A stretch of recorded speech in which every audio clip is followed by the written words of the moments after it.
Hi all, welcome to ఫటాఫట్ Bhavani channel.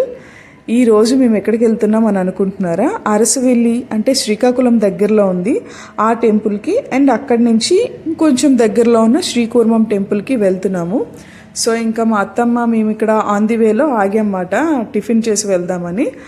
అంటే 7:30కి start అవుదాం అనుకున్నాను, కానీ ఇంకా చిన్నపిల్లలతో అయిపోయింది, టైం 8:30 అయింది. సో మాతో పాటు అమ్మమ్మ గారు ఇంకా మా ఫ్యామిలీ మెంబర్స్ ఉన్నారన్నమాట. వాళ్ళు వెనక ఇంకొక వెహికల్లో వస్తున్నారు. అయితే ఒకేలాగా వెళ్దామని చెప్పి మేము వాళ్ళ కోసం వెయిట్ చేసాము, బట్ మధ్యలో మిస్కమ్యూనికేషన్ అయ్యింది. ఇక్కడ మా ఆడపడుచు అక్కడ నాగదేవత అమ్మవారికి కనిపిస్తే ఆ టిఫిన్ చేసే ప్లేస్లో వెళ్ళి దండం పెట్టుకుంటున్నారు. ఎలాగో జర్నీ చేసేటప్పుడు ఆ దేవుని సహాయం ఖచ్చితంగా మనకు ఉండాలి. అయితే నేను అక్కడ ఏం ఎక్స్ప్లెయిన్ చేస్తున్నానంటే, నవీన కార్ ఎక్కిందంటే చాలా వామిటింగ్ సిమ్టమ్స్ చాలా ఎక్కువ ఉంటాయి అన్నమాట. తనతో ఉన్నోళ్ళకి కూడా తెప్పించేయగలదు, అంత టాలెంటెడ్ ఈ కార్ జర్నీలో తను. సో మేము ఇంకా అలా మెల్లగా కబుర్లు చెప్పుకుంటూ స్టార్ట్ అయ్యాము. సో ఈ అరసవెల్లి టెంపుల్ ఏంటి అనుకుంటున్నారా? ఈ సమస్త జీవకోటిని తన నవ చైతన్యంతో, అంటే చాలా తెలుగులో చెప్తున్నాను కదా, ఏమీ లేదు, మనకి డైరెక్ట్గా కనిపించే దేవుడు, రోజు కనిపించే దేవుడు ఎవరండి? ఆ సూర్య భగవానుడే కదా. ఆయనకి నిత్య పూజలు జరిగే ఆలయం మాట ఈ అరసవెల్లి. సో ఇది అప్పట్లో హర్షవెల్లి అని అనేవారు మాట. అంటే అన్ని కష్టాలు తొలగి హర్షంతో వెళ్తారు అని చెప్పి ఆ ఊరిని హర్షవల్లి అనేవారు. అది కాలక్రమేణా అరసవల్లిగా మారిపోయింది మాట. సో దీనికి పర్టికులర్గా టైమింగ్స్ ఉంటాయి. ఉదయం 6 గంటల నుంచి 12 గంటల వరకు ఉంటుంది.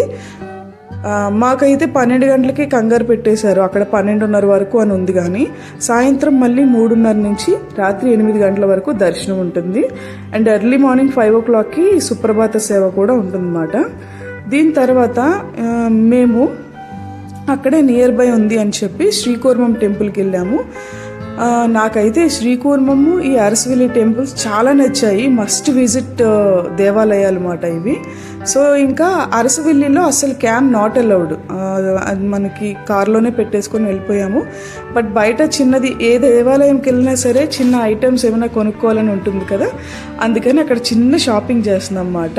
చెంబులు, రాగి చెంబులు అవిను. సో వీళ్ళు వచ్చేసి మా అత్తగారు, మా అత్తగారి పిన్ని గారు అండ్ వాళ్ళ అబ్బాయి అండ్ కోడలు అన్నమాట. సో ఇక్కడ ఏమంటే వరుసలు ఎక్స్ప్లెయిన్ చేద్దామంటే వయసులు చిన్నవి, వరుసలు పెద్దవి మాట. అందుకే కామన్గా ఇంకా అక్క అన్నయ్య అలా అనేస్తాం అన్నమాట. సో ఇక్కడ మేము చక్కగా షాపింగ్ చేసుకుంటున్నాము. అండ్ ఇంటికి వెళ్ళి ఎవరెవరికి పంచాలి అన్నదంతా డిస్కషన్ మాట వెనక నడుస్తుంది. సో దీని తర్వాత ఇంకా చెప్పాను కదా Arasavalli temple and Srikurmam temple అని. శ్రీకూర్మం టెంపుల్ అయితే అరసవెల్లి దగ్గర నుంచి 11 km డిస్టెన్స్ ఉంది మాట. ఇక్కడ మేము ఇది చేరుకునేటప్పటికి 12:30 అయింది. అంటే మేము ఫ్రైడే వెళ్ళడం వల్ల దర్శనం ఈజీగా అయిపోయింది. అంటే 12కి వెళ్ళినా 12:30 కల్లా బయటకు వచ్చేసాము. కానీ సండే వెళ్ళినా ఏదైనా స్పెషల్ డేస్ వెళ్ళినా కూడా చాలా లేట్ అవ్వచ్చు, ఎందుకంటే రష్గా ఉంటుంది. అండ్ గుడిలో పంతులు గారు అయితే చాలా బాగా ఎక్స్ప్లెయిన్ చేశారు మొత్తం కథ, స్టోరీ అంతా. ఏంటంటే 20 లక్షల సంవత్సరాల క్రితం స్వయంభూగా వెలిసిన గుడి ఇది అని చెప్పి. అండ్ ఇంకా చాలా ఇన్ఫర్మేషన్ ఇచ్చారు నాకు తెలిసినంత వరకు. అండ్ నేను తీసుకున్న ఇన్ఫర్మేషన్ వరకు మీకు ఇక్కడ ప్రొవైడ్ చేయగలుగుతాను. అండ్ ఈ గుడి అయితే మాత్రం శ్రీకాకుళం నుంచి జస్ట్ 15 km డిస్టెన్స్లో ఉంటుంది, శ్రీకూర్మం గ్రామంలో. అండ్ ఇక్కడ శ్రీ మహావిష్ణువు కూర్మావతారం రూపంలో ఇక్కడ పూజింపబడతారన్నమాట. ఇలాగా ఉండడం ఇది ఒకటేనంట. అంటే భారతదేశంలో ఈ మాదిరిగా కూర్మావతార మందిరం ఇదొక్కటే ఉంటుందంట. అండ్ ఇక్కడైతే ఈ ఆలయం తాలూకా విశేషం ఏంటంటే 2 ధ్వజస్తంభాలు కలవు అని ఇచ్చారన్నమాట అక్కడ. దీనితో పాటు శ్రీ రామానుజాచార్యుల, శ్రీ వరదరాజస్వామి, శ్రీ మధ్వాచార్యుల, కోదండరామస్వామి వారుల ఆలయాలు ఉంటాయన్నమాట మనకు అక్కడ దర్శనం చేసుకోవడానికి. అండ్ ఇక్కడ శ్వేత పుష్కరిణి స్పెషల్ అట్రాక్షన్ అని చెప్పచ్చు. నాకైతే అక్కడే కూర్చొని కాసేపు ఉండాలనిపించింది. అండ్ ముఖ్య ఉత్సవాలు వచ్చేసరికి రథసప్తమి. అండ్ ఇక్కడ ఒకవేళ మనకి కాసేపు స్టే చేయాలన్నా కూడా చాలా కంఫర్ట్ ఉంది అక్కడ. అండ్ చిన్నపిల్లలతో వెళ్ళినా కూడా చాలా చల్లగా హాయిగా అనిపించింది నాకు. అండ్ ఇదైతే పుష్కరిణి. ఆ లోపల అయితే తాబేలు చూపిస్తాను. అంటే ఆ గుడి గుడే వాటివి కాబట్టి వాటికి ఇవ్వాల్సిన ప్రియారిటీ చాలా బాగా ఇచ్చారు అనిపించింది. ఇదంతా అయితే శ్వేత పుష్కరిణి, చూస్తూ ఉండండి.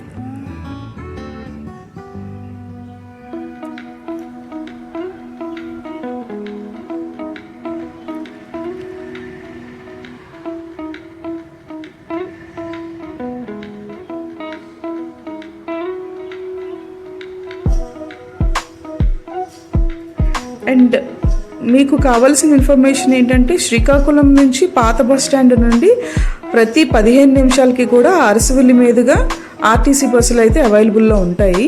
అంటే ఉదయం 6 గంటల నుంచి కూడా రాత్రి 8 గంటల వరకు అవైలబుల్గానే ఉంటాయి. అంతేకాక ఆటోలు, ట్యాక్సీలు అన్నీ, అంటే మనకు అంతా ఈజీ ట్రాన్స్పోర్టే అదంతా. సో నేను ఇంకా నాకు ఈ ఆర్కిటెక్చర్ నచ్చింది, నేను ఎక్స్ప్లోర్ చేయడానికి ట్రై చేస్తున్నాను. సో అంటే పిల్లలతో కొంచెం కష్టంగా ఉన్నా, ఒకవేళ వీడియో మూమెంట్ బాగోపోయినా జస్ట్ ఇగ్నోర్, నేను అన్నీ క్యాప్చర్ చేయడానికి ట్రై చేశాను. సో ఇది మనకి టికెట్ ఇక్కడ చాలా తక్కువే ఉంది. టికెట్ ఎంత ఐడియా లేదు, ఒక 10 to 20 రూపీస్ అనుకుంటా. సో గుడి వచ్చేసరికి చాలా చాలా పీస్ఫుల్గా అనిపించింది. సో మీరంతా ఆర్కిటెక్చర్ చెక్ చేస్తుండండి. నేనైతే మ్యాక్సిమం క్యాప్చర్ చేయడానికి ట్రై చేశాను. ఈ ఫ్యామిలీ అంతా మా ఇన్లాస్ ఫ్యామిలీ అన్నమాట. సో ఆ రోజు మంచిగా, అంటే ముందు రోజే అనుకొని ఇమ్మీడియట్గా బయలుదేరిపోయిన ప్రయాణం అన్నమాట ఇది.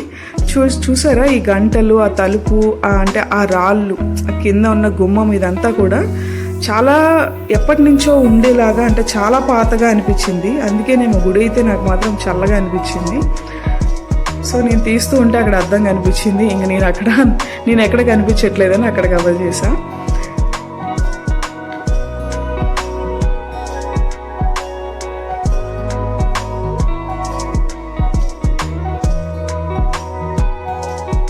సో గుడి నుంచి అలా బయటకు వచ్చేసరికి ఇక్కడ కూర్చునేదానికి కొంచెం బాగుందని ఇక్కడ కూర్చుంటున్నాము.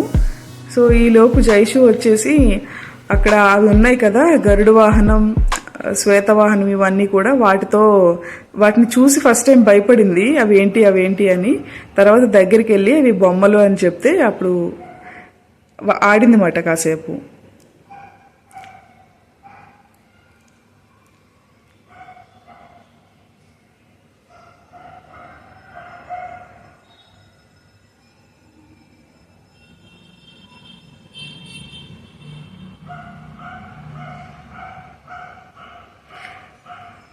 ఇది మస్ట్ విజిట్ టెంపుల్ అని అయితే చెప్తాను నేను.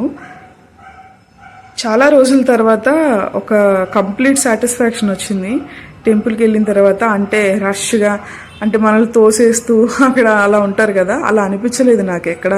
ఈ అరసవెల్లి టెంపుల్లో కానీ, శ్రీకూర్మం టెంపుల్లో కానీ చాలా పీస్ఫుల్గా అనిపించింది. సో ఇంకా చిన్నపాప అయితే నిద్రకు వచ్చింది. అక్కడ అలా ఎంతైనా సరే జర్నీ చేస్తే కొద్దిగా అలసిపోతాం కదా, ఇంకా అలా కూర్చొని ఉన్నాము. లోపల అమ్మమ్మ గారు, అత్తమ్మ అక్కడ పూజ ఏదో చేయించుకుంటున్నట్టున్నారు. కొంచెం డిలే అయింది. అప్పటి వరకు మేము ఇక్కడ కూర్చొని వెయిట్ చేస్తున్నాం అన్నమాట. ఇంకా ఈ ఆలయం కోసం చెప్పాలంటే, ప్రతి ఆలయంలోనూ గర్భగుడిలో ఎదురుగా మూల విరాట్ ఉంటే, ఈ ఆలయంలో మాత్రం గర్భగుడిలో ఎడమవైపు గోడ మూలగా శ్రీ కూర్మనాథుని అవతారంలో శ్రీ మహావిష్ణువు మనకి కనిపిస్తారు. భక్తులు నేరుగా గర్భగుడిలోకి వెళ్తే అడుగు ఎత్తు 5 అడుగులు పొడుగు, 4 అడుగులు వెడల్పు గల కొలతలు గల రాతి పీఠంపై కూర్మనాథ స్వామి దర్శనమిస్తారన్నమాట. అంటే మనం కరెక్ట్గా చూస్తే అటువైపు, అంటే మనం లోపలికి వెళ్తాం కదా, అటువైపు ఉంటుంది హెడ్. సో అలాగా ఆ రకంగా వీళ్ళు ఎక్స్ప్లెయిన్ చేస్తున్నారు. అంటే 2.5 అడుగులు పొడుగు, అడుగు ఎత్తులో మొదటి తల, మధ్యలో శరీరం, చివరిగా పశ్చిమాభిముఖంగా తోకతో 3 భాగాలుగా శ్రీకూర్మం మనకు కనిపిస్తుంది. శ్రీకూర్మం అంటే అందరికీ తెలిసిందే కదా, తాబేలు అవతారం మాట. మధ్య తక్కువగా, ఎత్తులో శిరస్సు కలిపి ఒక్కటిగా కనిపిస్తాయి. చివరి తాటిపండు పరిమాణంలో తోక వేరేసిలగా ఉంటుంది. విగ్రహం అంతా దట్టంగా గంధపు పూతతో పూసి అలంకరిస్తారు. ఆ రోజు మేము వెళ్ళిన రోజు కూడా అలాగే అలంకరించబడి ఉంది. సో గర్భగుడిలోకి భక్తులు నేరుగా వెళ్ళడం వైష్ణవ సాంప్రదాయానికి భిన్నమైన ఇక్కడ మాత్రం నేరుగా గర్భగుడిలోనే స్వామిని దర్శించుకోవచ్చు. అండ్ నేను లాస్ట్ టైం వెళ్ళానని చెప్పాను కదా శ్రీకూర్మం, కాలేజ్ డేస్లో వెళ్ళినప్పుడు అయితే అక్కడ పంతులు ఎవరు లేకపోవడంతో మేము అంటే టచ్ చేసి దండం కూడా పెట్టుకున్నాం అన్నమాట. సో ఇప్పుడైతే పంతులు ఉన్నారు, స్మాల్ రిస్ట్రిక్షన్ ఉన్నట్టుంది. కాకపోతే పంతులు గారు వచ్చిన భక్తులకి చాలా ఇంపార్టెన్స్ ఇచ్చి ఎక్స్ప్లెయిన్ చేస్తున్నారు స్టోరీ అంతా. అది నాకు బాగా నచ్చింది. సో ఇది మాట ఇక్కడ. అండ్ ఇక్కడ మనకి ప్రసాదాలు అవి కూడా అవైలబుల్ ఉన్నాయి లాంగ్ నుంచి వచ్చిన వాళ్ళకి. నేను అసలు అక్కడ అన్న సంతర్పణ అనేది ఎక్స్పెక్ట్ చేయలేదు, బట్ అక్కడ అది కూడా ఉంది, అన్న సంతర్పణ జరుగుతుంది. అండ్ మనకి అక్కడ ప్రసాదాలు కూడా అవైలబుల్గా ఉన్నాయి. అండ్ లాంగ్ నుంచి వచ్చిన వాళ్ళు పిల్లలతో వచ్చిన వాళ్ళకి ఫుడ్ ఇంపార్టెంట్ కదా, అందుకే ఈ ఇన్ఫర్మేషన్ ఇస్తున్నాను. ఈవెన్ దో వాష్రూమ్స్ కూడా మనకి చాలా నీట్గానే మెయింటైన్ చేస్తున్నారు వాళ్ళు. అండ్ కంప్లీట్ ట్రిప్ అయితే హ్యాపీగానే ఉంది. సో ఇంకా అమ్మమ్మ గారు, మా కజిన్ అందరూ కూడా అలా ఎక్స్ప్లోర్ చేస్తున్నారు అన్నమాట టెంపుల్. ఎందుకంటే అది చాలా పాత టెంపుల్ కదా, చాలా చూడాల్సినవి ఉన్నాయి.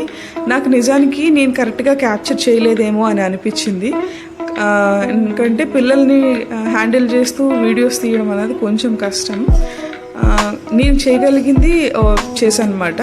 బట్ ఇంకా తీయాల్సింది చాలా ఉంది. ఈ గుడిలో మాత్రం అంత ప్రాముఖ్యత ఉన్నట్టుగా నాకు చాలా అనిపించేసింది అక్కడ. సో ఇక్కడ వరకు అయితే ఇంకా అమ్మమ్మ గారిని సాయి అలా నడిపిస్తున్నారు. ఆ వెనకతల అత్తమ్మ, నవీన అందరు కూర్చున్నారు అన్నమాట. సో అలా ప్రార్థించుకుంటున్నారు. ఇంకా ఎక్కడోళ్ళు అక్కడ అలా తిరుగుతూ వాళ్ళు ఎక్స్ప్లోర్ చేస్తున్నారు.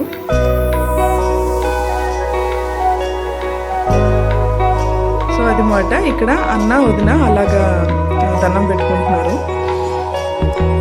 అక్కడ వినాయకుడు, మా కుటుంబంలో అందరికీ వినాయకుడు చాలా ప్రత్యేక స్థానం ఉందన్నమాట. ఆ మహిమ అలాంటిది. సో ఇక్కడ ఇవన్నీ నేను ఇందాక మీకు ఎక్స్ప్లెయిన్ చేశాను కదా, వీళ్ళు దర్శనం ఇస్తారు అని చెప్పి అక్కడ ఉన్న ఆ శిల్పాలని అలా తీశాను. మన హిందూ సాంప్రదాయంలో ప్రతి జీవికి ఒక ప్రత్యేకత, ప్రాముఖ్యత ఉంటాయి కదా.